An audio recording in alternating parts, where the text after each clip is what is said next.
Hi, everybody. Welcome to the session for today.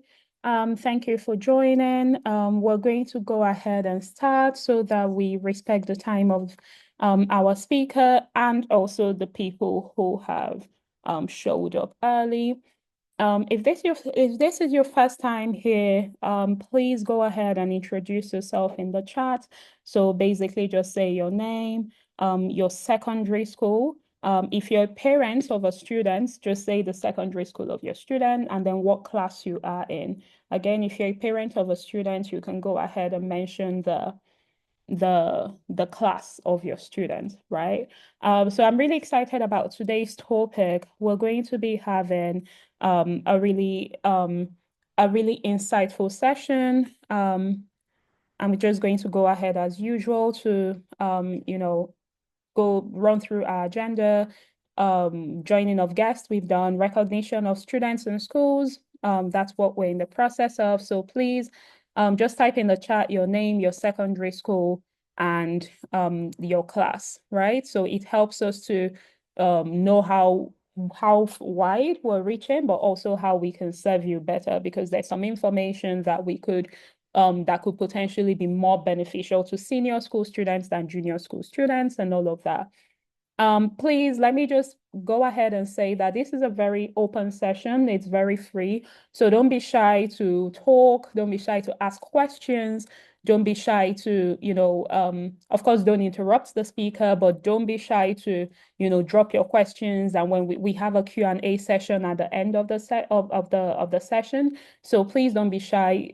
There's no point of being here if you're not going to make the best use of this opportunity, right? So if this is your first time, then you don't know me. But if this is not your first time, then you know me. I'm the founder of JuCE Africa, and I'm going to be having the opening remarks today. My name is Ada Okeke, by the way. You're free to call me Ada, whether you're in secondary school or not. No Mrs. or Miss or whatever. Just call me Ada. Yeah, so why are we here? What's the purpose of JuCE? One of the most frequently asked questions to a secondary school student or just to any young person is what do you want to be when you grow up, right? So you get asked this question whether from your parents or from your teacher or just like, an uncle, an auntie, somebody you've just met. And usually, one thing we see is that usually you would answer that question based on maybe what you know. If your parents are doctors and maybe you like what your parents do, you say you want to be a doctor. If your parents are lawyers and or if you know a lawyer, you would say that. The point is that usually there's not a lot of exposure. You don't know. There's only so many careers that we know. But meanwhile, the way the world is structured today, there are a diverse range of careers you can study, a diverse range of subjects you can study, a diverse range of courses you can study. And I say this especially from a Nigerian perspective. It's either law, medicine, accounting, maybe a bit of tech now. But even in tech, what area of tech you don't know, but you want to do tech. We have our JuCE bootcamp coming up, and I'm seeing essays that people are writing. What do you want to do? I want to do tech. What area of tech you don't know? Why do you want to be a tech person? Because I can solve problems. Anybody is solving problems. A lawyer is solving problems as well. A doctor is solving problems. So that doesn't necessarily answer the question. So that's why we're here today. We want to expose you to as many careers as possible, right? And the second part of it is to give you mentorship on how to get there. We've had a pilot come on here to speak about the path to being a pilot. He never paid one penny for one day or one naira for one day to go to piloting school because he studied under the Nigerian Academy. So we try to expose you to ways you can get to where you're interested in. And usually the most, the paths of least resistance. So hopefully you don't have to spend that much money to get there. But more than the money, it's also exposing you so that you know the path to take, you don't make mistakes and supporting you. Apart from the general mentorship calls, we also have one-on-one mentorship. So if you're very interested in a specific thing, or a specific problem or specific help that you need, we are here to help you do that, right? Um, and then last but not the least, we have our university preparation programs because this is a huge part. many times, please stop playing with the screen in your Lua or whoever is playing with the screen. Please just listen. Um, yeah, so usually there's not a lot of uni preparation, you know. Many times in secondary school or in Nigeria, we start thinking of university in our final year of secondary school. And many times this is already too late, especially if you're looking at scholarships, especially if you're looking to, yeah, especially if you're looking at scholarships. And depending on where you're looking at scholarships, you'll be hearing from the speaker today. But I know that there are countries where their scholarships are very heavy and very dependent on extracurricular activities you're doing. And it's not in the final year you start to do all of that. So the idea is that we want to, as much as possible, give you exposure, not just to the universities in Nigeria, but universities around the world. Again, put you on the path where you can get as much information as possible so that you make the most informed decision. So that's why we're here today. And in fact, our topic for today is centered around that, around university preparation.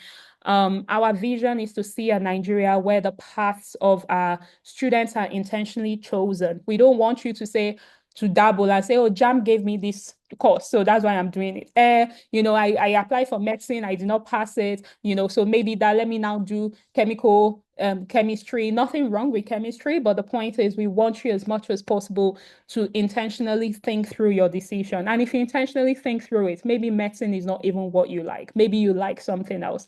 And that's the aim, to intentionally think through it, to intentionally choose what you're doing.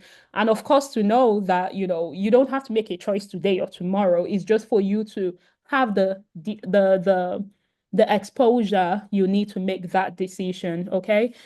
So that's why we're here. How do you come in very quickly? We hold these sessions every 2 weeks. The link is always the same. Um, we hold it every 2 weeks, and just join. Okay. Next week, we're going to be speaking on writing, how to write good essays. 99% of the essays we got for this our bootcamp scholarship is ChatGPT. In fact, we even have people copying from ChatGPT and saying, ChatGPT, give me a simpler version of this. That is ridiculous. Nothing wrong with using ChatGPT, but you must be able to use it properly. You must be able to write well enough that ChatGPT doesn't replace your thinking. So these are some of the topics that we have coming up, So um become a member. If you're a parent here and if this is something that you're passionate about, or you're in a certain career that we've probably not spoken about, you can reach out to us, become a member or mentor. You can reach out to us and we can spotlight your career again to give the Nigerian child exposure into a diverse range of things. Become a sponsor. It costs a ton of resources to run this organization. So we're open to, sponsors and collaborations. Tell others about JuCE, connect a teenager to JuCE today. If you're a teenager underscore, if you're a secondary school student underscore, please make sure next week when you come in, you pull in another student. You let them know what you're enjoying here. And then most importantly, please connect with us on our social media. We sometimes drop like short reels and videos and snippets. Also connect with us on our YouTube, because many of our sessions which we record, we put it on YouTube. There are some sessions which even if we record, we do not share, because we want to keep those type of sessions intimate. For example, last week's research on universities, how to do your research, we did not share it because we wanted it to be a workshop. And if you're either there or you're not there. But outside of that, other topics are shared on our YouTube page. And our YouTube page is basically JuCE Africa. If you type that, you're going to see all of the content that we've done. So that's that for today. So today we're going to be introducing the topic undergraduate scholarships in the United Kingdom. We've spoken a bit about scholarships in the US, right? We've spoken a bit about it, but we haven't really spoken about scholarships in the UK. And this is a very important topic because we joke and we say, well, let me not say what I want to say because this is a recorded session, but many Nigerians are in the UK, okay? The UK is becoming an extension of Nigeria. And what this means is that you might be interested in studying in the UK, and the school fees is not cheap. I think on average it's about 14 to 19,000. So these are the ways.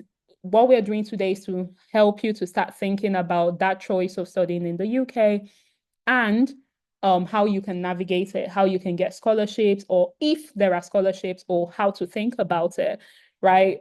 We have here today Maria Turowska. Maria is going to be speaking to us about this topic because this is her day-to-day job. She's speaking in her capacity as my friend today and as a supporter of the work we do. She's not speaking in the official capacity of her uni, but Maria is a scholarship coordinator in one of the top universities in the UK. So information she's giving you today is not based on research or based on experience, or sorry, based on research or based on just personal experience. She's giving you information based on professional experience. Um, I say this to say, please listen, please engage, and please ask questions. I'm not sure you can get even this much information from me on my own. So she's a subject matter expert.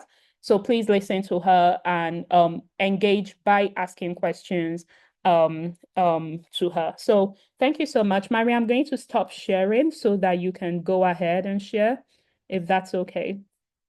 Just going to excuse. Yep. Do I need to? I think I need to unmute you, right? Because you might. My bad. Okay. Hi everybody. Thank you, Ada. I'm going to share my screen and then introduce myself properly.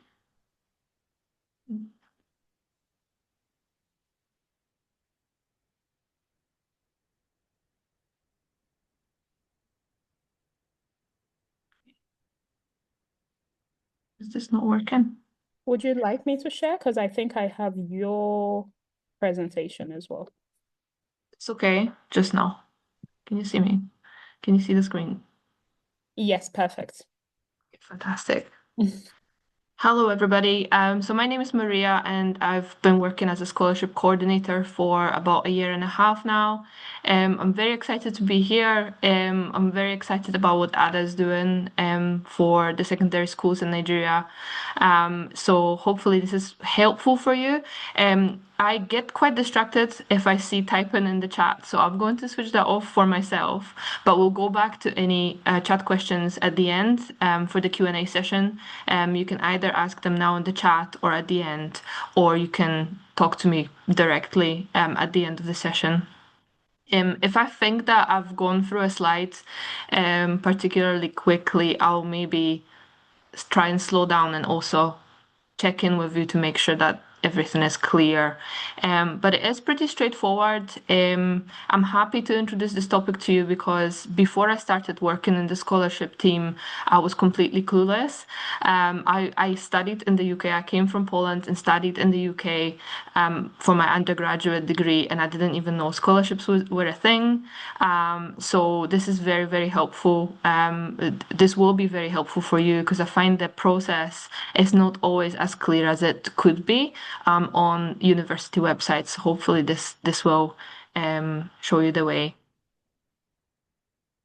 So just a quick table of contents, really. We're going to discuss the types of scholarships that there are, and I'll kind of swiftly move on to the top tips. They're related to quite a few things, your application and the process, but also other bits and pieces that you might not be aware that are helpful in your application and the process.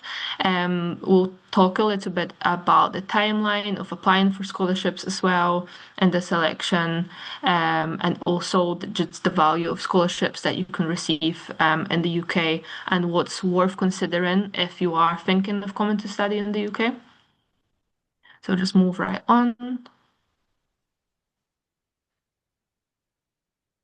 So there are a couple of different types of scholarships. Really, they are divided into two groups, which are internal and external scholarships. Internal scholarships will be the ones that you can find on the university website. So the university that you're thinking of joining, and they will be listed on their website, and they will also be funded by the university directly. So the university is investing the money, and I'm talking about millions and millions of pounds every single year in order to get the students to come to their university. So the universities use the internal scholarships that they have as a conversion tool to recruit students. They want you to engage with the university as much as possible. And of course, they want you to come and study at the university. So it's kind of used as a promotional tool. In that sense as well, what it means is a lot of the times there will be specific scholarships for specific universities as to what program you're going to study or what country you're coming from. So, for example, if my university is looking at expanding their engagement in Nigeria, they will create a specific scholarship for Nigerian students that will not be available for anybody else. Sometimes when we have a brand new program coming into the university, this year it was business analytics in my university. In order to encourage students to apply for that program, there was a specific scholarship created for that specific program basically. So that meant that if people were maybe in between two topics, or maybe they didn't know what direction they wanted to, they were leaning more towards the program that offers that funding and offers the scholarship. So this is all kind of a way of getting you in, getting you invited into the university, and also supporting as many students as possible. Because undergraduate programs are much longer than the master's program, which is about a year and a half. Majority of the scholarships that you will see will be smaller fee discounts applied to your tuition every single year as you study. So, for example, a £5,000 a discount on your fees every single year as you progress through your studies. A lot of universities in the UK right now are moving to auto discounting, which means that there is a set criteria that they have, and if you meet this criteria, you will get the scholarships automatically. You will not need to apply. So you will just, as soon as you get your program offer, you will receive a letter saying, congratulations, you're going to receive this and that scholarship. So that's quite helpful for us as a team because we don't need to consider every application specifically, but also really helpful for students because when you're coming in straight away, you know that, okay, at least I'm getting this smaller value discount. So this will usually be somewhere between maybe £5,000 to £7,000 tuition fee every year. Occasionally, you can also apply for stipends. Stipends will be paid directly to you. So the tuition fee discount is paid to the university as a discount on your tuition fees. And then the stipend will be paid directly to your bank account, usually right after kind of you register as a student. So we don't send you money straight away. You need to actually come to the university, register as a student. And then if you were awarded any stipend scholarships, you will receive the payments. Sometimes it's a one payment, sometimes it's a couple of smaller payments, sometimes it's 10 smaller payments. So it really just depends on how the stipend is distributed, but it is a direct kind of a cash transfer to the student. And it is aimed to kind of help you with your day-to-day costs, costs related to studying, whether that's books, or getting a new laptop and things like that. And again, it is usually smaller cash awards. And the reason being is because the course is 4 years, if you're looking at awarding one student a 5K tuition fee discount every year, that's a 20K investment for the university per student. So those auto discounts I was talking about, they are usually 5 to 7K, but we are awarding hundreds of them. So that's already a massive investment on the side of the university. And you might not know this, but the universities in the UK are not doing great right now because of the political situation and just the situation in terms of immigration and all of the negativity eligibility, a lot of students are choosing to go somewhere else. And that's not just from Nigeria, from all over the world. The international student numbers are lower than what we would want. And that means also that there's less money coming into the university and less money to invest. But the good news is that the main tool that every university uses is scholarships. So the investment hasn't dropped for next year, at least in my university. We're investing as much as we can to encourage people to come. For most of the internal scholarships, you will need an offer of study in order to be eligible for any of the scholarships. We receive thousands and thousands of applications, so we cannot assess people that are thinking about coming to the university. We need to know that you have an offer with the university, and that can be conditional or unconditional, so it doesn't really matter. But once you have that offer, or once even you have applied for the program and you already know what program you're going for, it's worthwhile looking at the scholarships. Eligibility linked, as I mentioned previously, will be linked to the priority areas of the university. So it might be where you're coming from. So you might see specific Nigerian scholarships. You might see specific scholarships for anybody from Africa, for example. There's a lot of focus on students in India as well. So there's lots of scholarships for students in India. But there are some that are specific to the college that you're applying for. So, for example, your business school or your medical school, there might be specific programs or specific schools that are looking to increase their recruitment in that area. And your eligibility will also be linked to your fee status. So when you're going to apply to the university, you're either paying the UK fees or you're paying the international fees. And the better scholarships are for international fees, fee payers. Because we know that those fees are quite high, so we want to discount it to allow you to come. The UK, if you're a UK fee holder for whatever reason, you might have double nationality, or maybe you've stayed in the UK for a while, then it will be another group of scholarships that you would be looking at altogether. We are also looking at your academic excellence, so your secondary school final results, final test results, and the program that you're studying, that you're looking to study in the university. The internal scholarships are best found on universities' direct web pages. I have seen a lot of search engines, even as I was preparing for this presentation, a lot of search engines that will help you look for scholarships. And I personally haven't had a great experience with them because scholarships in my university, at least, and I suppose it's the same with every other university to keep up, they change every single year. Every single year we look at the market and we analyze, we look at what's going on, we're looking at the trends in the market, and we're trying to decide where to put the money, where to invest the scholarships. So the scholarships every year, or majority of the scholarships every year will change, and those search engines, they cannot keep up because they're trying to help you find all the scholarships in one place. But I don't think they're keeping up because from what I've seen, the university that I work for, the scholarships a lot of the time are out of date or they no longer exist. So I would really recommend, if you know what university you're going to, or you have a few universities in your mind that you're looking to apply to, just go directly on their website and search their website to have the most up-to-date information on the scholarships available for the next academic year, and as well as the eligibility criteria as well, because that could also change year on year. We also have external scholarships, and these are scholarships funded by the government, charity organizations, or private companies.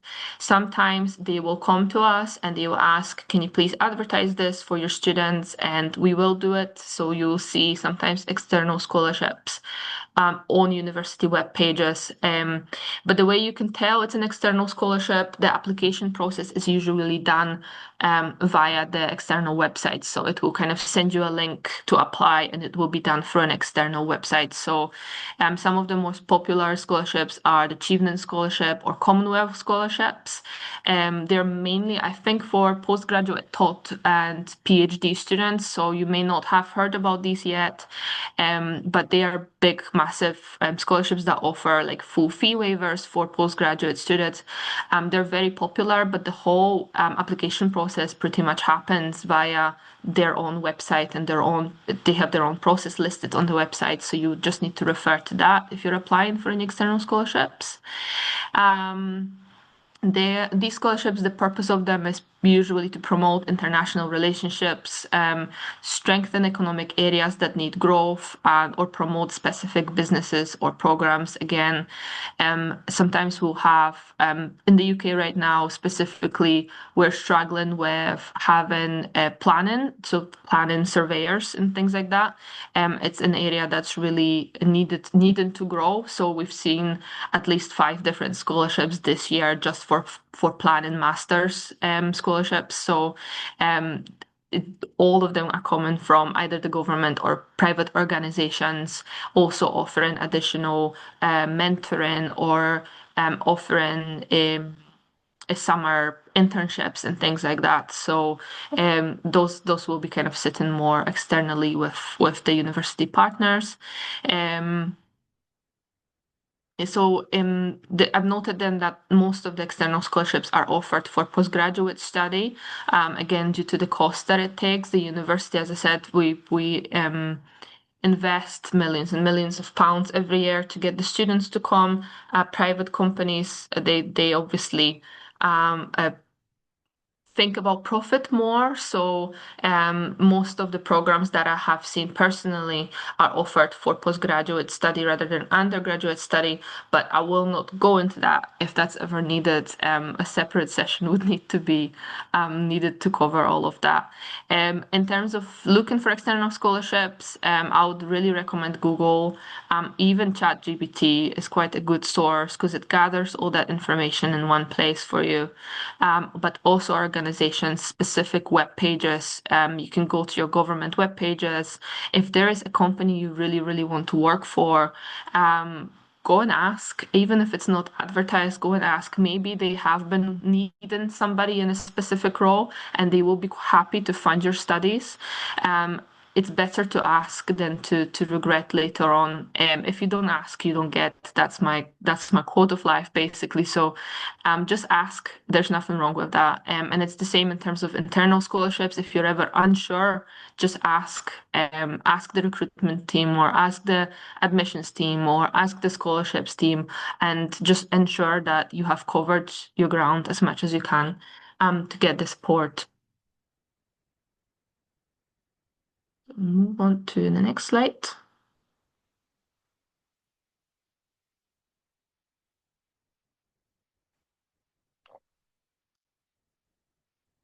So one of the first things that I would say, because of the costs of the study in the UK, but also cost of living in the UK has gone up.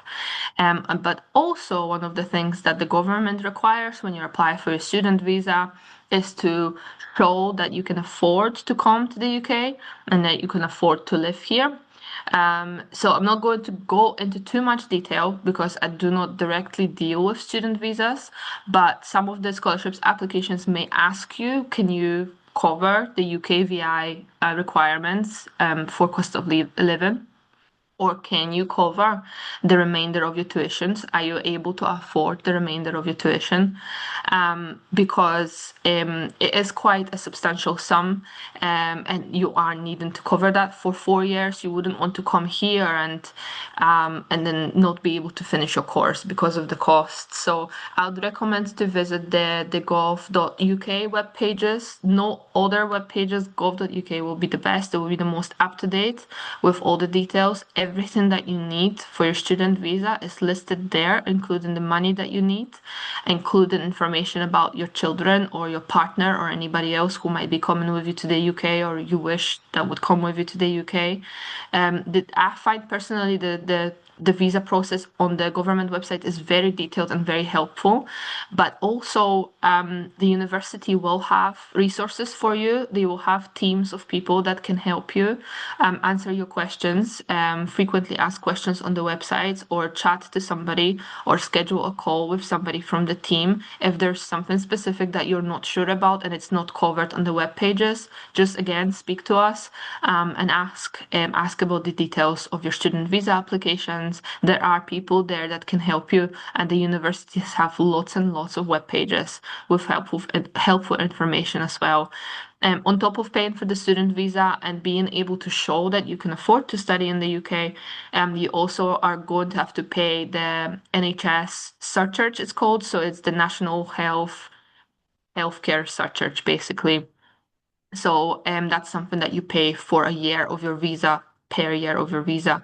And again, I'm not sure of the amounts, but I think it's about £1,000 a year. So again, it adds up quite substantially to the cost of you arriving in the UK and studying in the UK. It can be quite a large cost.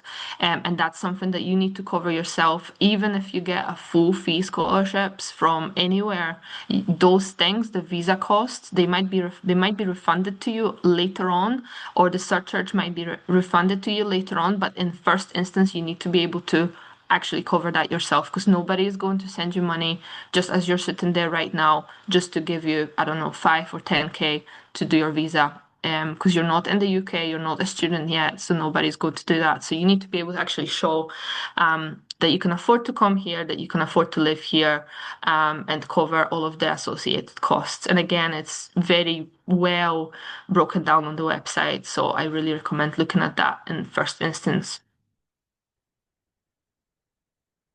So moving on to some of the top tips, apart from that, the present UK situation when it comes to the costs of being here, apply early. So apply for your program at the university as soon as you are able to.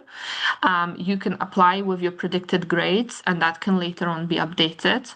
But just apply as soon as you can.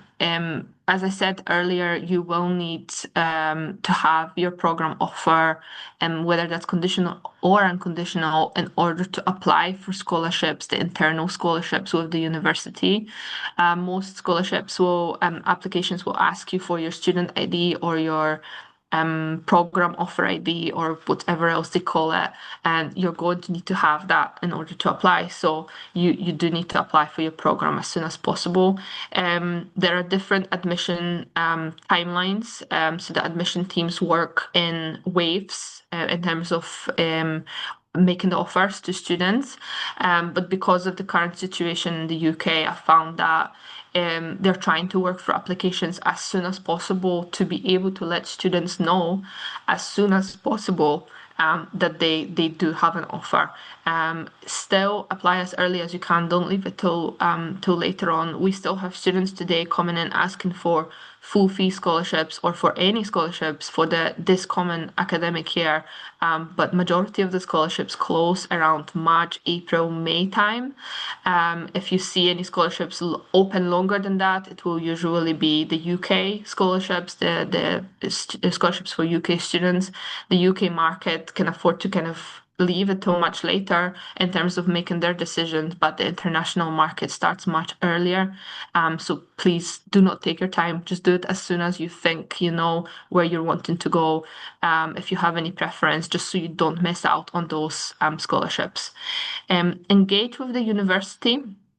We have a lot of in-country events. We have in-country agents. We have people from my office that travel across the world to meet with different universities to organize these events.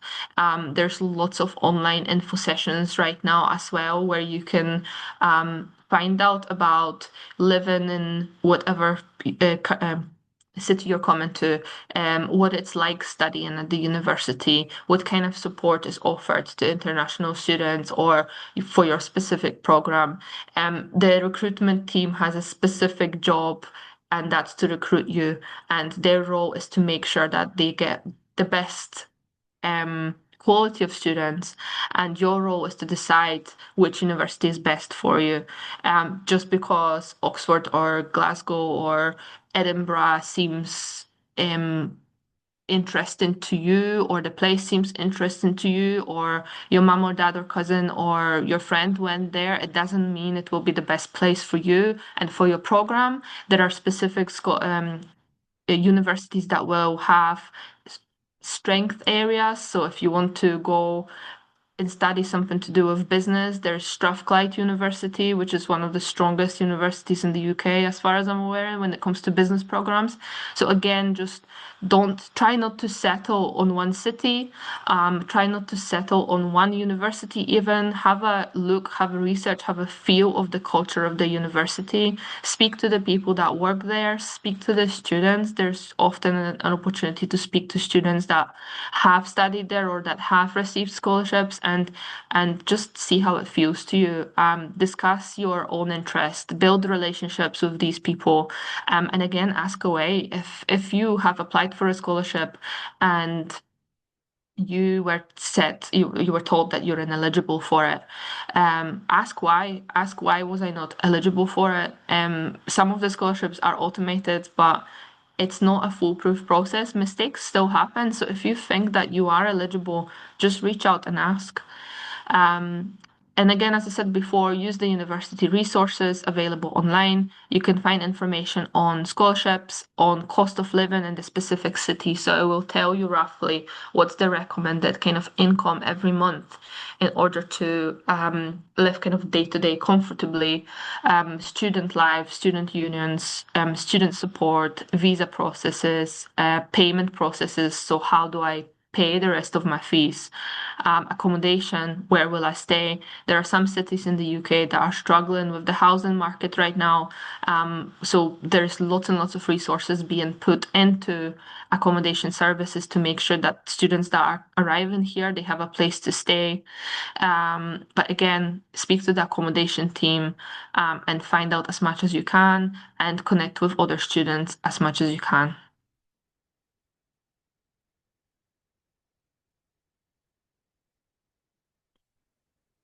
So, for UK scholarships, I'm not very familiar with the US scholarships, but I do know that extracurricular activities are a factor there. It's not such a big deal in the UK. The main thing we're looking at in terms of your CV or your study profile is your previous grades. So we will be looking at your predicted grades or your final results from your secondary school. Um, the admissions team will usually assess your application, and they will kind of put like a flag on it to let us know whether you are a highly qualified student or not. The highly qualified criteria differ. It depends where you're coming from. It depends what university specifically you're coming from, not university, which secondary school you're coming from, which country, and so on. So there isn't an overall advice I can give you, like this is the GPA you need or this is the grades you need. Just you would need to speak to the admissions team of that specific university to ask for details of the grades that you need to be highly qualified. That will kind of open the door to higher value scholarships for your undergraduate studies, as also for the auto discounts. So if you are a highly qualified student and you meet the other eligibility criteria, you might be qualified for a higher value discount. So instead of a 5K, you'll be getting 7 or 8K on your tuition fees every year. If you're unsure about your eligibility, ask or apply for the scholarships anyway. We filter all of the applications to make sure that the people that we're assessing are fully eligible. So you can just apply. There's no harm in trying. And if you get a rejection, and again, if you're not sure why, you can ask. But if you're not eligible, then you're not eligible. That sometimes happens as well. Apply for as many scholarships as you can. So most universities will have a list of things that you might be eligible for. Apply for as many as you can. You don't need to choose one. You can apply for all of them. It will not affect your eligibility for any other ones. However, If you are so lucky that you are awarded more than one discount, then most of the time combining those discounts will not be possible. The university is trying to support as many students as we can, so we can't really allow for stacking of discounts and you get two or three smaller value discounts discounting all your fees. So usually it will be just the one internal discount that you will be able to receive. Um, Make your personal statement truly personal. And when I say personal statement here, I'm talking about the scholarship personal statement. I'm aware that you might need to write personal statements for admission as well. That process in most universities is separate to the scholarship process. So we don't really have insight into your admission information. We have your basic information, we have your grading information, but we don't assess your admission information. We will only assess your scholarship application. So if there is a need for personal statement or if there are questions, open questions on your scholarship applications, just make it as personal as you can. Don't just list your achievements. Avoid using AI. Focus on who you really are and your motivations to apply, as well as your ambitions for the future, what you want to do in the future, or what do you want the world to be, or what do you want your city to be, or what do you want to change in your country. Whatever it is that you're really dreaming of doing, it is possible. And we actually prefer that much more than just having a list of, I'm an excellent student and I was a president of this and I was president of that. That's all great, but what does that mean to you? What did that do for you? What did that do for the people around you? And why did you engage in those activities? That's more important than just a list of things that you have done on the side of your degree. So also check for your typos and format your statement as much as you can. Some statements can be quite lengthy to read, and we are often reading tens and tens and tens of them. So it make it as easy as you can for us to read it and actually engage with your story. If you're rejected or unsure about anything, ask for feedback. Again, as I said earlier, there's no harm in asking. It will not jeopardize your chances for scholarships if you're asking, even if you feel like the question might be silly. There is no such thing, honestly. It's such a minefield for international students or even for students in the UK to come in and look for scholarships, that there's really no harm in asking. And it's our job to help you to make your application as great as you can. Most of the time, scholarships team will not be able to actually personally guide you and hold your hand through every single step, because that would be impossible and also unfair to the students that choose not to ask. But it's just because of the volumes of students, we wouldn't be able to do that. But we can answer general questions or general queries, any doubts that you might have about your application or about scholarships. And that's pretty much it. That was quicker than I expected, unless I was just blabbing on. So I'm going to stop sharing. I'll just have a look at questions. So Ada, you were asking about working while studying. Is it possible as an undergraduate, and how many hours max can I work? So most international student visas will allow you to work 20 hours in term time. So that's part-time. In the UK, the full time is 35 to 40 hours. It just depends how your workplace is, whether they are paid for your lunch break or not, pretty much. So it's 35 plus hours would be a full-time work. You're allowed to work up to 20 hours in term time. If you have completed all of your exams and the university can confirm that, then you might be able to work more than 20 hours outside of term time. It is possible to work. It's not fully recommended, and I think it will really depend on how challenging your course is. There will be some programs where you really need to put those hours in and work. Working on the side will not help you achieve your grades or pass your exams. So it is possible, and I have seen people do it. The challenge with that, though, as well, is that you won't really be able to find work until you arrive here. So until you have your right to live here and your right to work and study, nobody will really look at your CV and think, yeah, okay, when you come, I'll employ you. So you will need to kind of arrive first and settle in, and then look at different jobs that you can do. Alongside that. Is that okay, Ada? Do you have any other No, ask that's me questions around that? no, that's perfect. I was asking just in case, there are students who think maybe if I get a fee discount, then I'm going to work, so it's just for that Yeah, context. it's definitely possible, and I see a lot of people do it, but yeah, it will depend a lot on the kind of level of work you need to put in or you want to put into your undergraduate degree as well. Let's see, how high are your chances to get full scholarships? Do you need up to perfect grades? So, for undergraduate scholarships, I personally have not found any full fee scholarships unless they are for like asylum seekers and things like that. There's a lot of schemes at the moment that are covering asylum seekers from all over the world.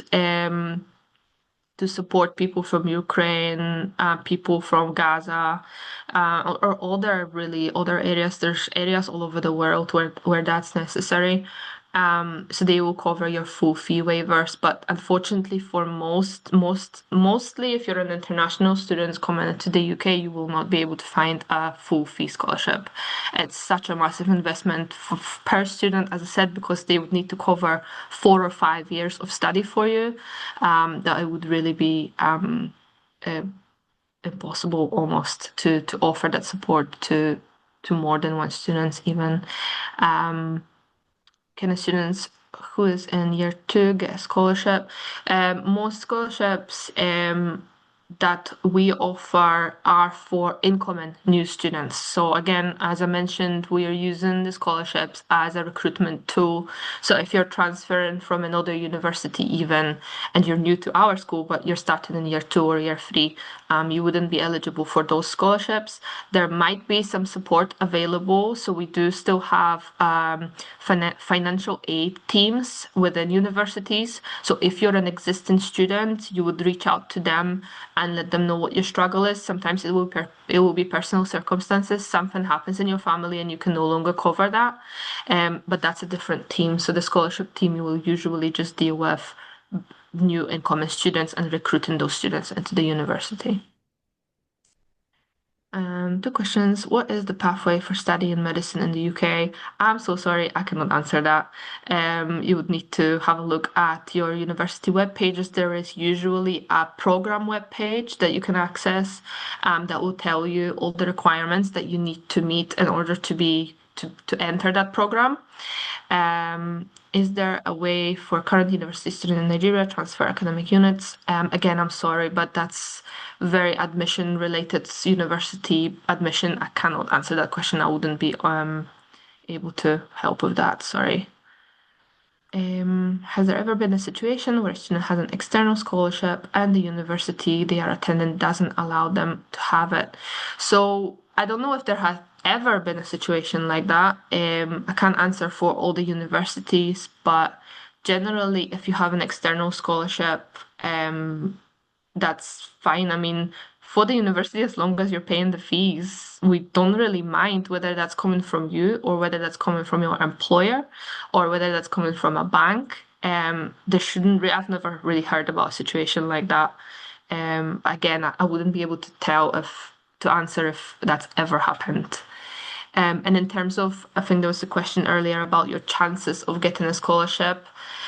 Again, it will be very dependent on how many scholarships are there for that university, what's the eligibility criteria, and how many students are applying. So it will be very individual for each university and each scenario.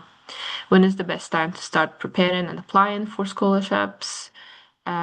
So for my university, we will be listing all the brand new scholarships for 26-27 will be listed towards the end of this year, so 2025. So around November, December time, we will be listing all of the new scholarships loaded onto our website for the next academic year. I don't know if that's the same across the board. I would suppose so, because if they're doing it too late, they might lose out on students. So I would imagine towards the end of 2025, you will be able to view and search for scholarships for 26-27 academic year. Um, Again, top law schools in the UK, unfortunately. Yeah, thanks, Ada. Can you combine external and internal scholarships? So if you're getting a full external scholarship, then you wouldn't be able to add on top of that an internal scholarships. The general kind of rule is that we wouldn't discount an organization. So if you're getting a full fee discount from somewhere, then we wouldn't really give you another 5K just to make it easier because the organization is paying it. If you're, however, getting a loan that's covering your fees, then yes, you are able to have the internal discounts, or for example, 5K, and then instead of taking a 20K loan, you just need a 15K loan. So that's possible to do. I'm not going to speak about where I work right now because that's too specific. I wouldn't want to kind of go into details of where I work at the moment. Okay, thank you. Are there any other questions? Thank you, Maria. I'm just going to mention that please, these questions very specific to admission, like top medical schools, the pathway for this. There are two things to do. First of all, if your child or you're a student here and you're interested in that, you can contact us. We will connect you to a JuCE mentor who would guide you. So, for example, a JuCE mentor currently in the UK studying medicine or who has studied medicine in the UK. Earlier last year, we had a session by Dr. Songa Lolomari, who studied medicine in the UK, and she guided us through that process. So maybe start with that video on our YouTube channel. If you have more questions, you can contact us. Salome, please drop our phone number in the chat. You can contact us specifically to guide you through that. But thirdly, we have done 2 research sessions, literally guiding through how to research for units, how to think through it, how to look at the website, what to look at. This session is very specific to scholarships because, the scholarship process in the UK is not very well known. And many times people need a lot of guidance and support, right? So please, it's not that she doesn't want to answer those questions. She's not in the best position to answer it. In fact, she cannot speak on every single uni in the UK, right? So please, Really, yeah, just keep that in mind. She's a scholarship coordinator within one university, but she's kind enough to, now give the insight into the UK situation, right? So yeah, keep that in mind with your questions. Thank you. Salome has a question, please. yeah, so I see Salome asked, are there any conditions attached to keeping a scholarships? That's actually good you asked because I had it in my head to say it at some point and it just skipped my mind. So generally, if you're passing your studies from year to year, you'll be fine to keep it. If you fail a year, usually if you're doing a repeat year, then the scholarship would not be paid in that repeat year. So most scholarships will be covering the 4 years. If it takes you any more um, to complete your studies, then that's it. There might be some scholarships that ask you to have a specific grades. Not in my university. In my university, as long as you're progressing, we're not going to monitor your grades. It just wouldn't be possible for us to do it for every student that receives a scholarship. But again, you will usually be either on the website of the scholarships or in the T's and C's when you're accepting your scholarship offer. It will be in that email, so it will not be hidden from you if you need to fulfill any conditions on your program to keep the scholarship. Okay. Okay, thank you, Maria. Okay, so Salome has just posted the JuCE number in the chat. So if you need further specific guidance, then you can contact us there for us to support you. I'm just going to give 3 more minutes in case there are any other chats. Sorry, any other questions from any other person. Um, and Maria, thank you for this session. I'm just going to speak very briefly, but thank you for this session because it's really important. Like I said, I find that there's not a lot of information on UK uni scholarships. I attended a university in the UK as well. And like when you spoke about not knowing, I related because I did not even know that was possible at all. My impression was that it was specific for just UK citizens. So this is very important for, students in Nigeria to know. Secondly, I think one thing that really stood out to me with what you said was like the inability to stack scholarships. I know this is something that is very popular in US universities. You can get 10 scholarships, stack them, and somehow you don't pay anything at the end. I know my younger brother had the same situation. He got 4 or 5 different scholarships and he was able to stack it. And at the end, he was paying like a tiny amount. So it meant like it was very helpful for the parents. But it's interesting to know that in the UK that's not possible. So yeah, so thank you for thank you for that information. I learned a lot from the session. I see that there are no other specific questions in the chat, so I'm going to just move ahead with our program for the rest of the year. Sorry, no, that's not what I wanted to share. With our program for the rest of the week. My bad.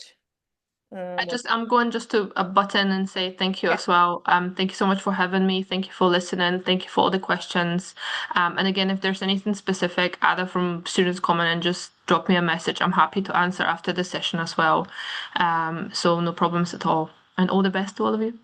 thank you. Thank you so much, Maria. And yeah, like if there are any other specific questions and guidance needed, I'll just reach out. I really appreciate also like you doing this almost yeah, just very randomly, but I really appreciate it. So thank you. So okay, we're going to I'm just going to mention briefly our upcoming events because like I said, the writing is so important. Maria has spoken about writing your personal statements and making it truly personal. I genuinely cannot overemphasize the importance of learning to write properly. Like I said, we have our JuCE bootcamp coming up. I don't know if the flyer is here. Yes, the flyer is here.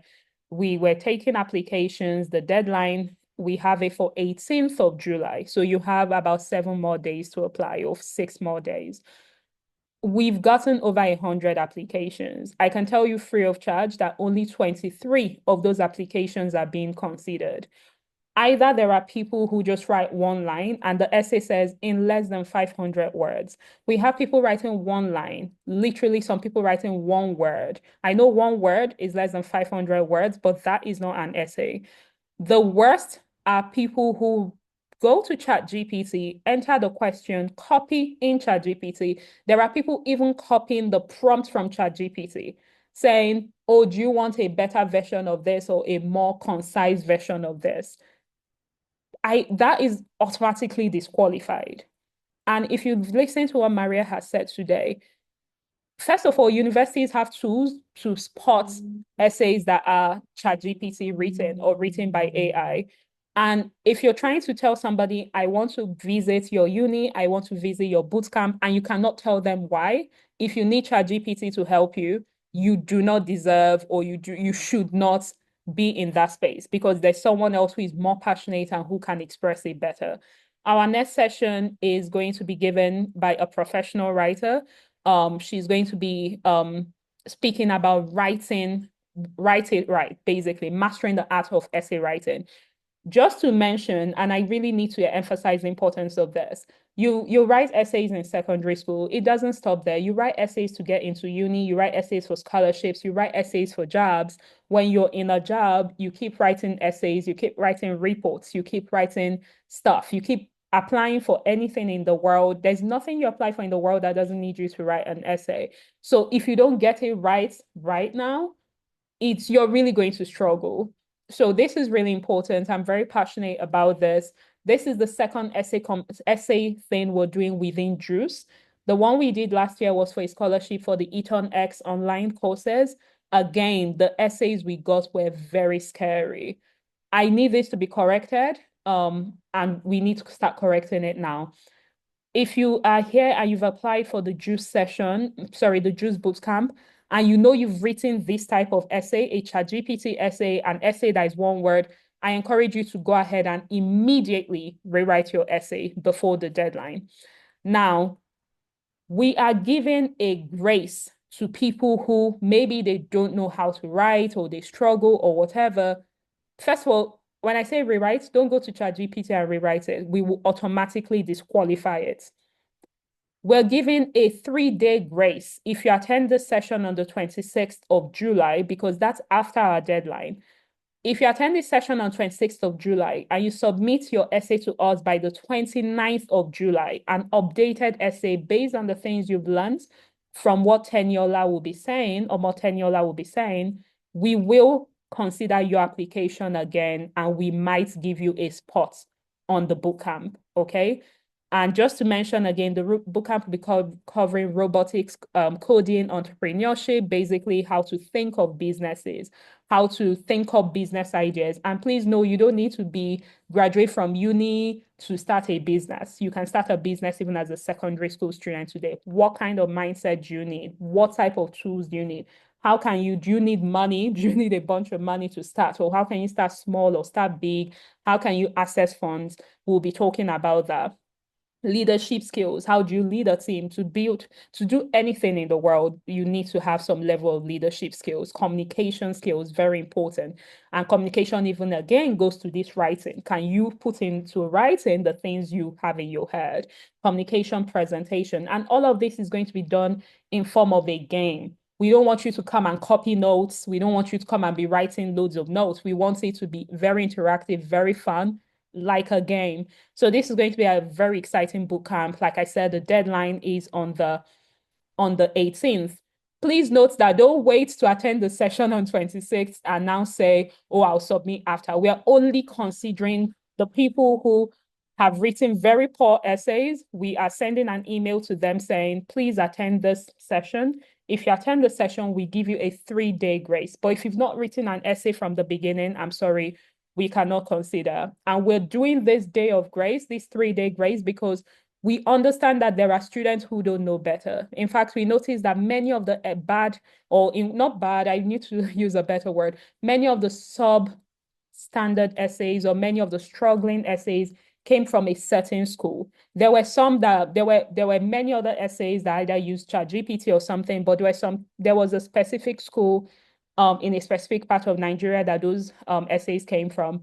And what is important is JuCE, we want to carry everybody along. We want to give opportunity. We want to give exposure. And what that means is if you've not been taught properly how to write, if you've not had that opportunity, we want to give you that opportunity, right? So please make your first attempt already, write your essay, and please know that there are limited slots. So as much as possible, write as quickly as possible so that you can get a space. This is in partnership with American Corner. It's an expression of the US Consulate in Nigeria, US Consulates in Nigeria. And it's going to be a 5-day program. We're not giving accommodation. I need to state that clearly because people keep writing us asking that. If you've applied and you're interested, you're going to need to find a place you can stay in Lagos and attend the program promptly from 9 a.m. till 3 p.m. every day. Okay. So that's for today. Like I said, people asking about pathways to medicine, please just go to our JuCE Africa YouTube page, search for Dr. Songo Lolomari. She spoke about her journey into internal medicine in the UK, and she went from how she left Nigeria in Queen's College to how she became a doctor in the UK. So if you need that pathway, then you would need to look at that. But for any other enquiries, people asking for top law schools and all of that, please note that nobody's going to spoon feed you and tell you this is what to apply, these are the top law schools. What JuCE does is to expose you and to guide you. We can guide you, we can support you, we can tell you what to look out for, but we're never going to give you the answers. Doing research is a skill in life that you need for today and for the rest of your life. So why don't you just gain it now?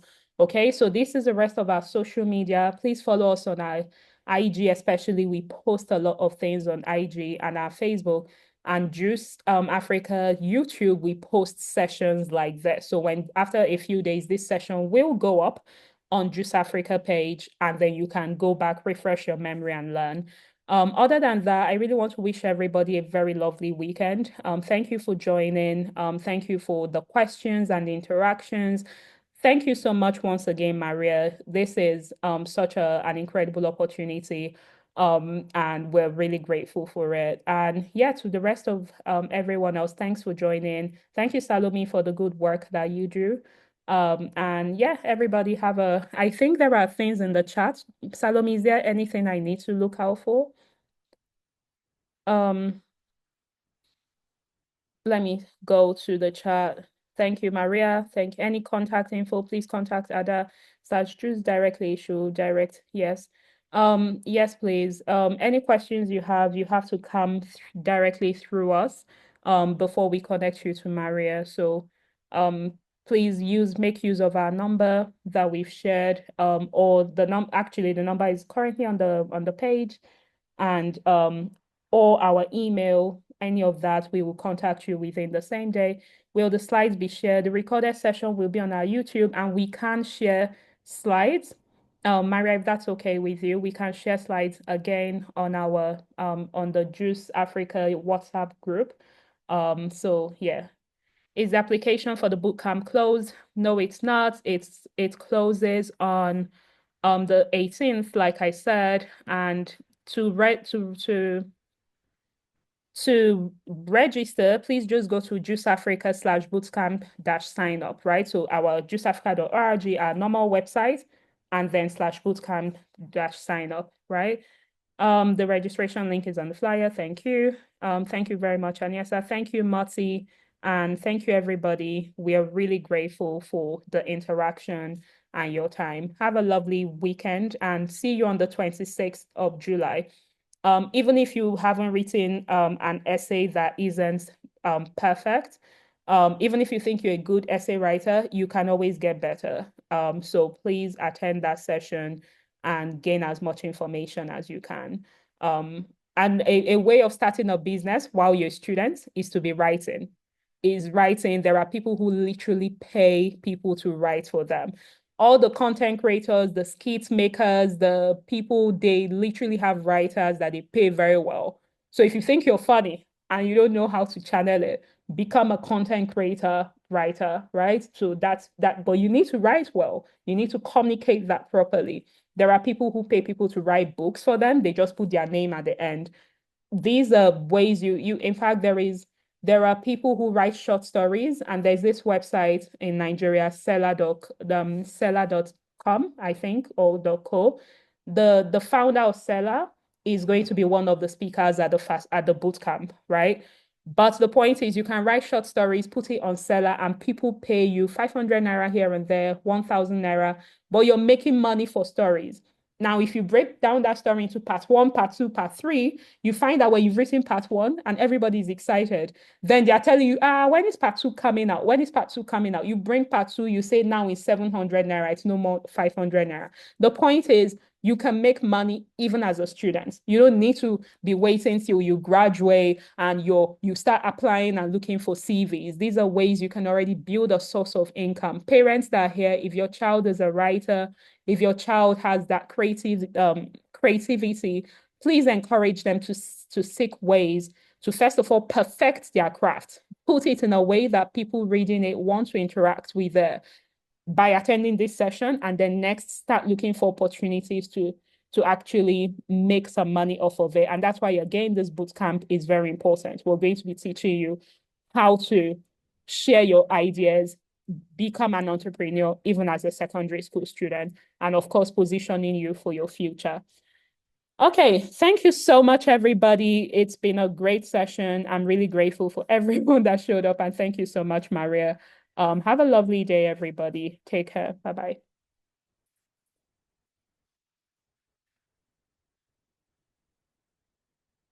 Going to end the call.